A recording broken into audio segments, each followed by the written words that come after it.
Long ago, in the endless hush of the desert, where the dunes curved like sleeping beasts, a young architect named Kemmet was summoned to the golden court of Pharaoh Acharon. The ruler sat upon his throne of obsidian, his eyes reflecting both the sun and the abyss. "You will build me a monument that will defy death itself," he declared, "a temple that the gods themselves will envy, one that will whisper my name when all others are dust." Kemmet knelt low, his forehead to the floor. He was known across the kingdoms as the listener of stone, the man who could hear the heartbeat of walls. That night, under a moon that shone like a silver coin upon the sands, he began to draw his design, circles within circles, a geometry so perfect it seemed alive. And as he drew, the desert winds murmured, "Beware what seeks to outlive the soul." The years turned like the slow current of the Nile. Every morning, the workers followed Kemmet's call, dragging limestone blocks through the scorching heat. He walked among them barefoot, touching each stone, whispering prayers of endurance. "May you not crumble. May you know no end." People said the architect never slept, that he ate little and spoke even less. His eyes had become mirrors of the horizon. He believed that to build for the ages was to build against death itself. And so he gave his body willingly to exhaustion. But when night fell and the others slept, he sometimes sat alone beside the rising temple and looked at the stars. Even they, he realized, flickered. "If the sky itself dies," he whispered, "what then can a man build that lasts forever?" Still, he built on. The temple rose from the desert like a second sun. One evening, as the horizon bled crimson and the workers retired, Kemmet remained at his drawing table. From the dunes came the shuffle of soft feet. An old wanderer appeared, wrapped in faded linen, his skin lined like dried riverbeds. He stood in silence for a long moment, watching the architect adjust his compass, mark his symbols, his hand trembling slightly. Then the old man spoke. "You build with stone, but your soul crumbles." Kemmet turned, startled. "Who are you to speak of my soul? I build for eternity. My name will live in every shadow this temple casts." The wanderer smiled sadly. "Names are like footsteps in the sand. The wind erases them even as we walk."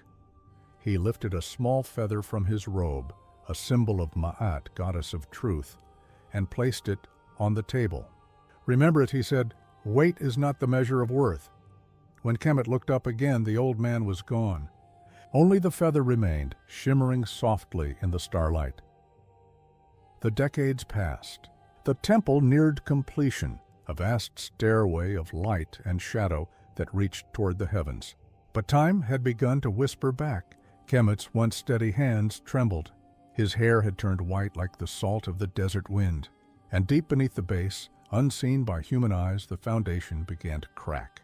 Tiny fissures, silent as guilt, spread through the heart of his creation.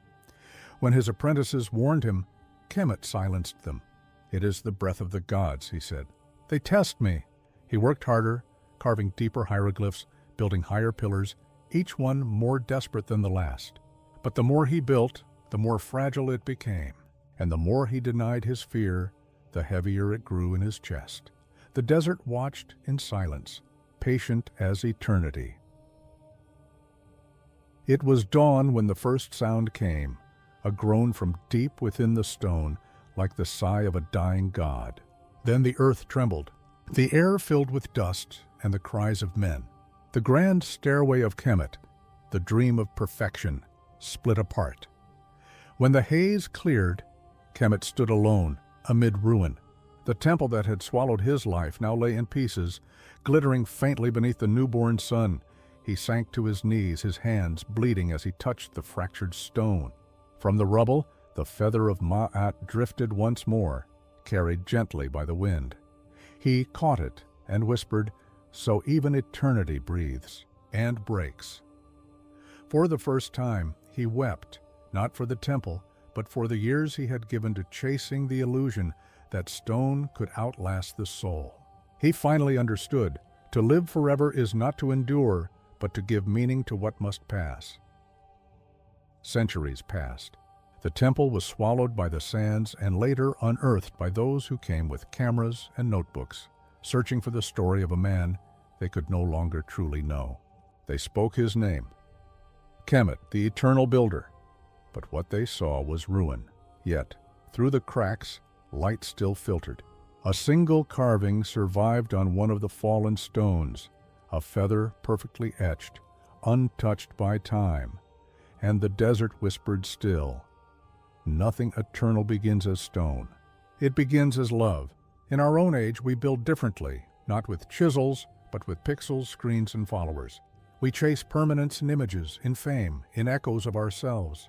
But like Kemmet, we forget that the true temple is built of moments, kindness and truth, things that dissolve, yet somehow remain. Every time we choose honesty over appearance, empathy over ego, creation over control, we lay one more stone in a temple the desert cannot bury. The architect of eternity was never Kemmet alone. It is every soul that learns that meaning is not found in what lasts, but in what matters while it exists.